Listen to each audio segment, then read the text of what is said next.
It was exactly 4:30 p.m. The summer sun was dropping, and the last of the crowds had cleared out. Maya adjusted her uniform. Her boss had dropped a casual remark about an unverified inventory log in the night quarters, and she wanted to impress him. She ignored the explicit morning briefing warnings to stay completely clear of the enclosure. She stepped through the primary security gate, the heavy door clicking shut behind her. Her walkie-talkie was sitting uselessly on a charger back at the main office. She was entirely alone. Oh no. They weren't moved to the holding pens yet. The gate is locked. The shift in power inside the troop was volatile. A massive new male gorilla had been introduced earlier that week, and the old dominant silverback wanted blood. Now, a human was standing in the middle of their war zone. The troop instantly took notice. They swarmed out from the shadows, flanking the walls and surrounding her.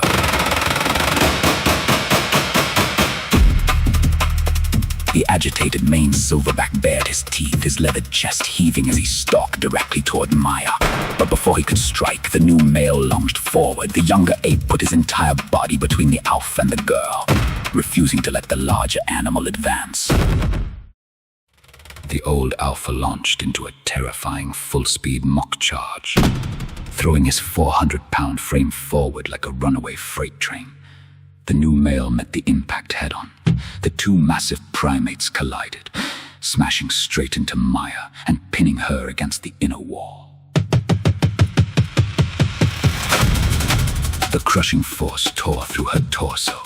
3 of her ribs snapped instantly under the pressure, pressing agonizingly against her lungs. Her left knee twisted violently beneath the shifting mass of the apes, the ACL tearing completely with a sickening pop. As her head whipped back against the concrete wall, her vision shattered into a blinding flash of white static. A severe concussion clouded her brain, dropping her to the floor. The old alpha snarled, shaking off the defender, his massive leathered hand reaching down to grab Maya's broken leg. Joe, look inside! There's a girl in there! Break the latch! Pull it! Pull it! 3 high school football players heard the deafening roars. They had snuck past the closing barricades to mess around near the exhibits. Through the thick observation window, they saw Maya bleeding on the floor. They didn't wait for staff. Throwing their combined weight against the external maintenance cage door, they shattered the manual lock mechanism. 2 of them sprinted into the enclosure, shouting and aggressively waving their heavy varsity jackets to distract the lunging alpha, while the 3rd grabbed Maya by her uniform collar.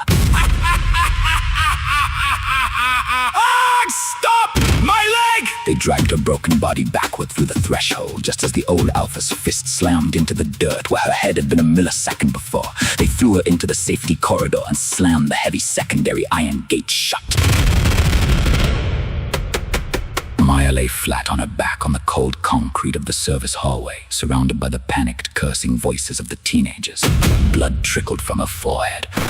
Her breath came in short, agonizing stabs. She looked down at a torn sleeve where strands of coarse, bristly black fur were still embedded in the fabric. She'd wanted to impress her boss. Instead, she was being rushed to a trauma center, entirely broken, saved only by a few kids who weren't even supposed to be there.